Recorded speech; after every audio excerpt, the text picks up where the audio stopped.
ที่ว่าเพิ่นติดตามครั้งนี้ก็เพิ่นได้เบิ่งในพี่น้องเพิ่นว่าตอนไอ้เกมมื้อนี้หาเงินอยู่พี่คือโทรให้มื้อเพิ่นว่าจังซี่นะพี่น้อง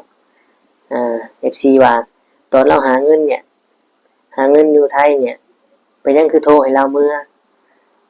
แล้วสิจัดงานแต่งหั่นนะพี่น้องแต่กระช่วงนั้นก็แม่นอีหลีเนาะคือว่าเห็นคลิปตุสิอลงก็ว่าให้ไอ้เกในเมื่อบ้านก่อนเนาะเราก็ยังบ่ได้เงินพอปานใดแล้วอ่ะเพิ่นให้เมื่อก็เมื่อแล้วอ่ะเนาะ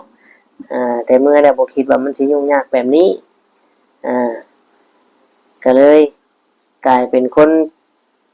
มองว่าเราขี้ตัวบาดนี่พี่น้องเอ้ยเนาะแต่มันก็บ่ทรายเกินไปคนที่ยอมรับความจริงและขอโทษคือเป็นคนที่มีจิตใจอ่อนโยนและยอมรับผิดว่าผิดแล้วเนาะแล้วก็ยอมรับต่อไปนี่ก็สิปรับปรุงตัวให้มันดีกว่าเก่าเนาะหมายมันเป็นคือเก่าพี่น้องเอ้ยพร้อมสิแก้ไขเนาะ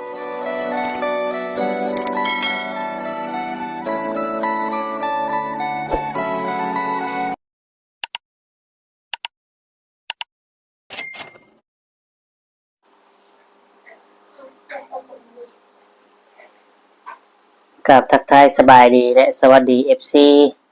พ่อแม่พี่น้องหมู่เพื่อนเบิดทุกคนทุกท่านว่าสิเป็นพี่น้องฝั่งไทยฝั่งลาวเนาะหรือต่างประเทศก็ยินดีต้อนรับเข้าสู่ช่อง YouTube ตู้คำปันสุขพี่น้องเลยเอามาเจอมาพ่อตู้คำมื้อนี้เนาะพี่น้องก็เวลาทุ่ม38นาทีพี่น้องเลยเนาะอยู่ที่กรุงเทพมหานครเวลานี้ตอนนี้นะเอาพี่น้องคือเก่าคือเดิมเนาะเข้าประเด็นกันเลยหลังจากที่เกิดเรื่องวุ่นวายกลับไปกลับมาเนาะก็ได้จบลงด้วยคำว่ายอมรับความจริงพี่น้องเนาะแต่ว่าบานนี้เพิ่นสิเอาจังไดเนาะทางตัวซิดเพิ่นก็สิไปต่อหรือสิหยุดซำนี้หรือว่าแนวใดเนาะพี่น้องก็ให้ทั้งให้เกตมื้อนี้เนาะหรือว่าเบาง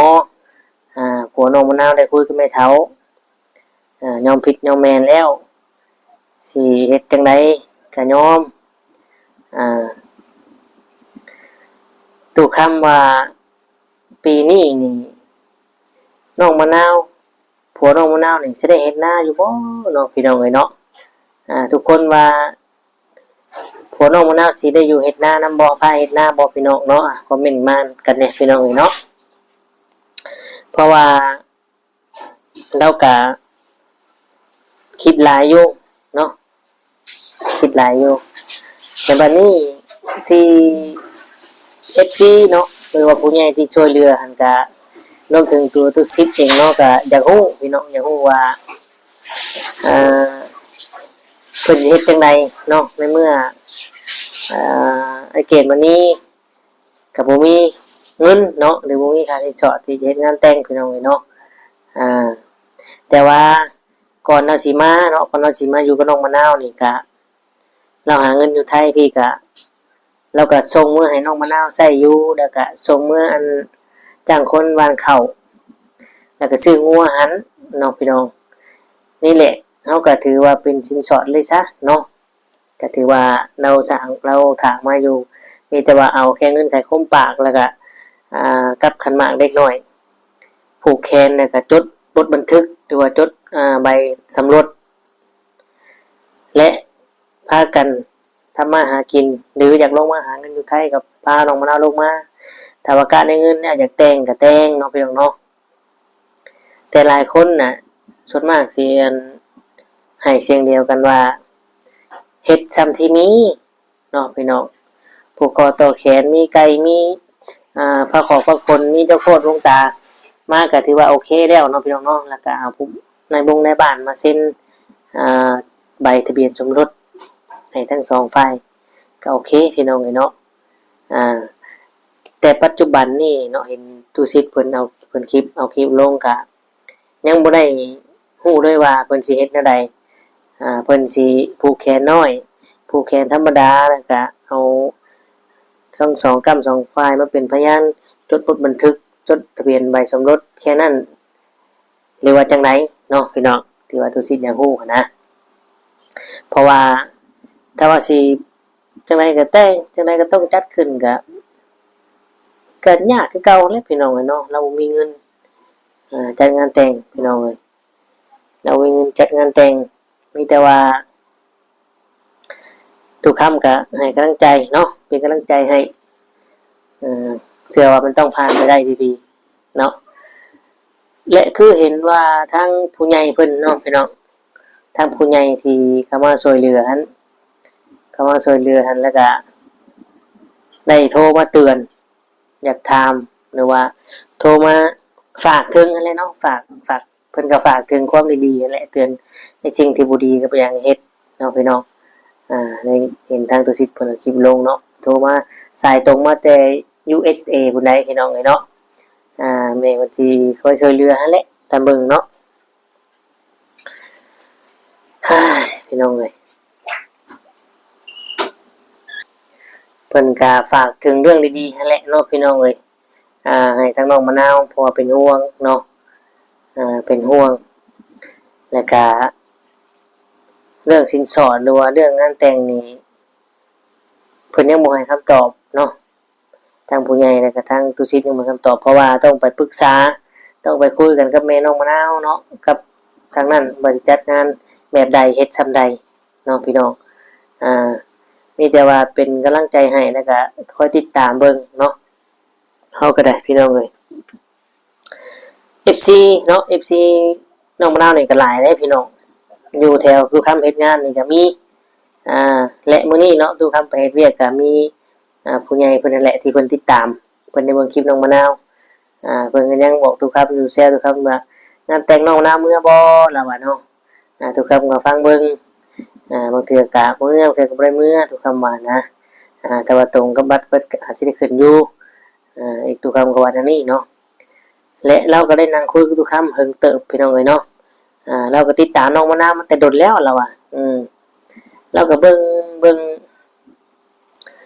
เราก็เว้าถึงอ้ายเกดนะเว้าถึงผัวน้องมะนาวเราว่าโอ้เราว่าเนาะ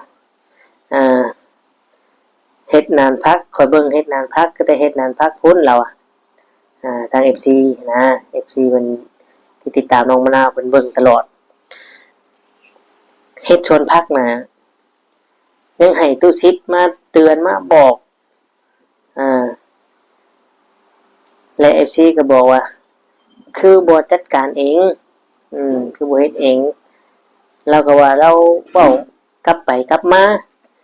FC ว่าผัวน้องนาวนี่เว้าวกไปวกมากลับไปกลับมา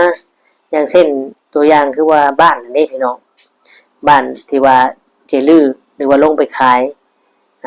ตอนแรกมี FC ว่าเราว่าลงไปขายมันแต่งเมีย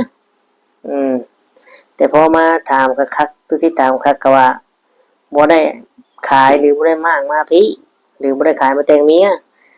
สิลืออยู่พุ่นมาบ้านเกิดของเราเองย้ายมาแต่บ้านเมียเก่ามาอยู่บ้านเองแล้วก็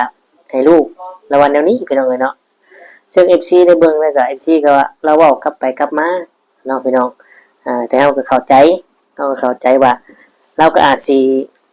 คิดหยังบ่ออกเนาะตอนนั้นสับสนแฮงเพราะว่าทางเอื้อยอ้ายก็ปฏิเสธเราก็บ่มีเงินแล้วเนาะเราก็ให้อุกอั้งบานจักไดย่านไว้เท่าไรนี้จักไดย่านมีอะไรนี้เราอ่ะแต่เราก็ยืนยันได้พี่น้องยืนยันว่าบ่ทิ่มแน่นอนบ่ทิ่มน้องมะนาวเนาะไปเฮ็ดงานก็เอาไปนํกันเราอ่ะไม่เท่าไรนี้ก็เมียไปนำเราอ่ะเนาะซึ่งน้องมะนาวสิไปนำบ่บัดนี้พี่น้อง เนาะและที่ทุกคนสงสารพี่น้องอีบามน้องมะนาวเนาะพี่น้องเพราะว่าน้องก็อยากได้รถไถพอได้มาให้ใครเฮ็ดนะบอกให้เฮ็ดหยังก็เฮ็ดสั่งให้ทำหยังก็ทำด้วยความซื่อเนาะคือแบบนี้แหละตอนไอ้เกดมาหาเราแรกๆก็ถ้าคือเฮาเนาะถ้าแบบว่าทุกคำบ่หรือใครคนอื่นก็แล้วแต่นะอาจสิบ่ไวปานนี้เนาะแต่นี่เราอยาก ได้รถไถเพื่อมาสร้างไถให้ไถนาปลูกข้าวปลูกน้ำนั่นแหละพี่น้องเนาะ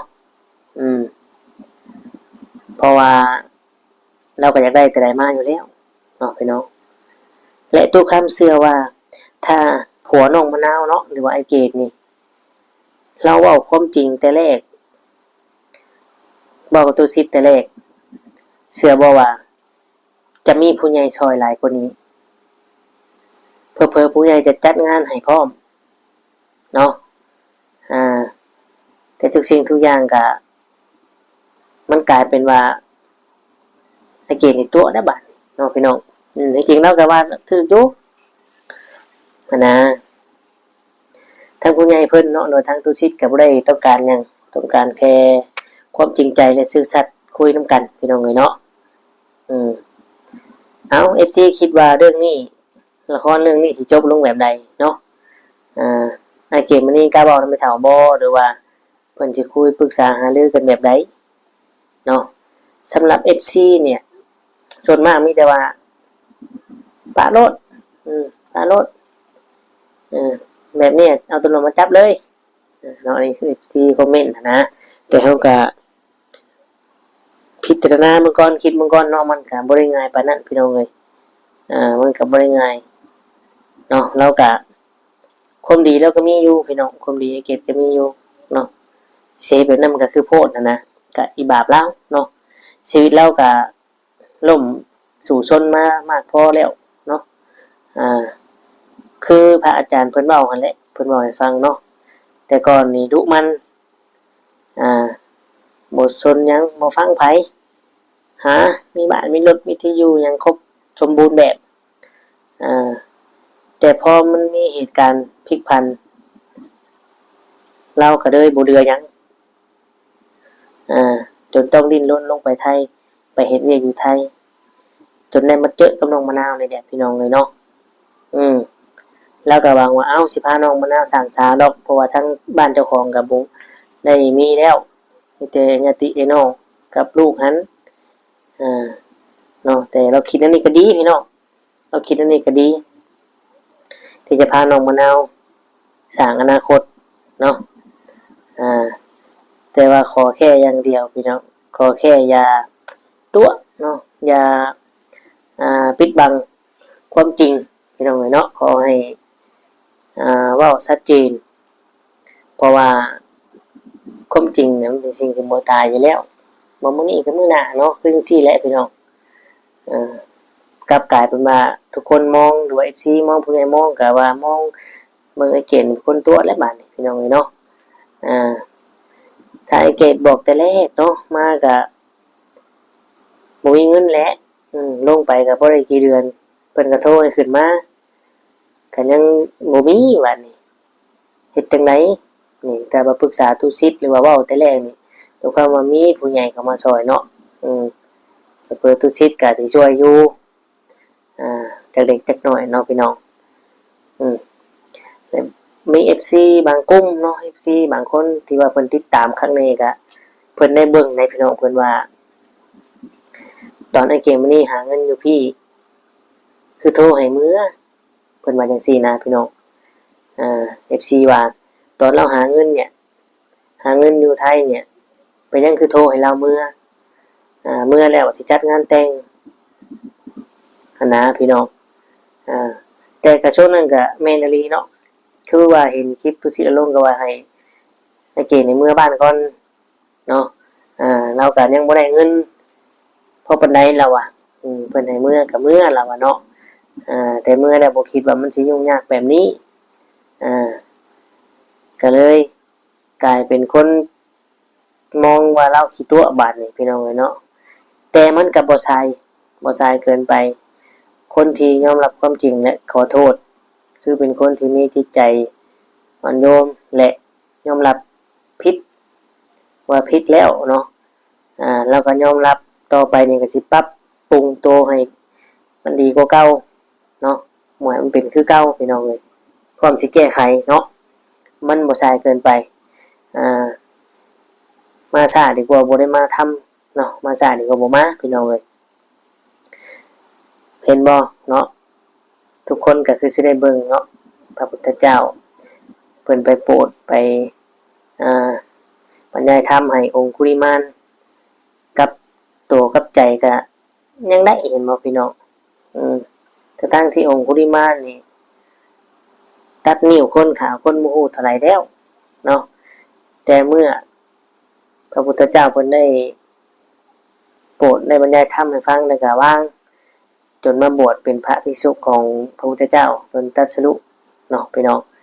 นี่แหละเห็นบ่ทุกคน FC ก็ทุกคำบ่เชื่อว่าเกณฑ์มื้อนี้กับตัวกับใจนี่ทุกคนให้อภัยแน่นอนเนาะพี่น้องและก็พิจารณาเบิ่งตัวตนให้ดีแล้วก็สู้ต่อไปเนาะพี่น้องขอให้ซื่อตรงเชื่อมั่นกับผู้ใหญ่ผู้ที่มีบุญคุณกับเฮาพี่น้องเอ้ยเนาะแต่เพิ่นก็เสียความรู้สึกบ่ก็เสียเนาะแต่ก็เฮ็ดจังได๋เราก็อยากเอาใจหรือว่าอยากให้แม่น้องมะนาวหรือน้องมะนาวดีใจและภูมิใจแน่เนาะพี่น้องแต่เมื่อมันจนมุมแล้วก็ต้องยอมรับความจริงเพราะว่ามันจังสิแก้ไขเดี๋ยวมันสิสายเกินเนาะพี่น้องเอาก็ประมาณนี้พี่น้องสำหรับคลิปนี้ก็สิได้ขอตัวจบอำลาพระจากพ่อแม่พี่น้องไปง่วงนอนเลยเนาะพี่น้องเอ้ยขอขอบคุณหลายๆเด้อที่เขามาชมกดไลค์กดแชร์กดติดตามและกด Subscribe ให้ทุกคำขอบคุณหลายๆพี่น้องสำหรับคลิปนี้ทุกคำก็สิได้กล่าวคำว่าสำบายดีและสวัสดีครับ